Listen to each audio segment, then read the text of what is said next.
dua surah ini kalau kita bahas dengan benar, tanamkan, hunjamkan ke dalam jiwa, maka orang yang bisa memahaminya dengan baik, demi Allah saya katakan, beban seberat apapun akan ringan terasa ia terima dalam hidup ini. Seakan hidup gak ada beban sepanjang dua surah ini dipraktekkan dalam kehidupan. Karena saya yakin setiap kita itu yang hidup pasti punya beban persoalan. Jadi jangan dikira wajah-wajah yang hadir saat ini, ada yang senyum, ada yang tertawa, belum tentu nggak punya masalah. Kadang-kadang tersimpan untuk merasa menghilangkan persoalan itu ketawa, untuk merasa menghilangkan beban itu tersenyum, bukan berarti masalahnya hilang.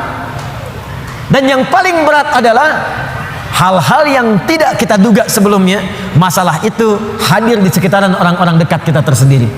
Dan penyebab persoalan itu adalah orang-orang yang tidak kita duga sebelumnya. Abu Jahal itu partner Nabi sebelum masuk Islam. Dalam apa? Dalam persaingan olahraga, sering bergulat juga, dan selalu Nabi menang. Abu Jahal selalu kalah. Sampai seketika dikalahkan oleh Nabi, kalah lagi. Sampai penasaran dengan Nabi. Abu Lahab itu, teman-teman sekalian, paman Nabi, bahkan anaknya menikah kemudian dengan putri Nabi SAW. Tidak mudah. Tapi apa yang terjadi? Beban itu yang paling berat yang ada di sekitarannya. Melebihi beban di kantor, melebihi beban di kampus, melebihi beban di pemerintahan, melebihi beban di pekerjaan. Saya mau tanya pada Anda, bapak yang kerja di kantor, berat mana?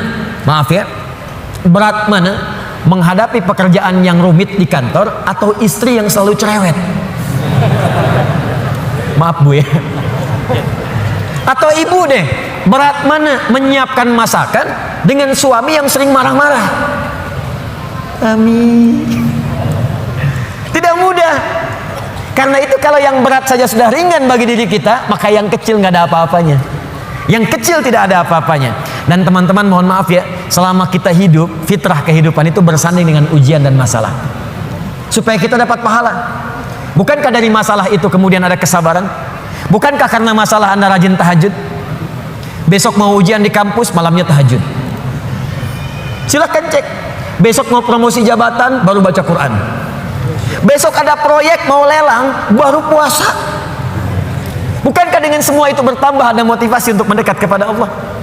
Maka demikian pula hidup berbanding lurus dengan persoalan, dan persoalan diberikan kepada kita bukan untuk memberikan beban, tapi supaya kualitas hidup kita meningkat. Hanya persoalannya bagaimana mengatasi persoalan itu terasa mudah ketika kita hadapi. Itu poinnya. Jelas sampai sini?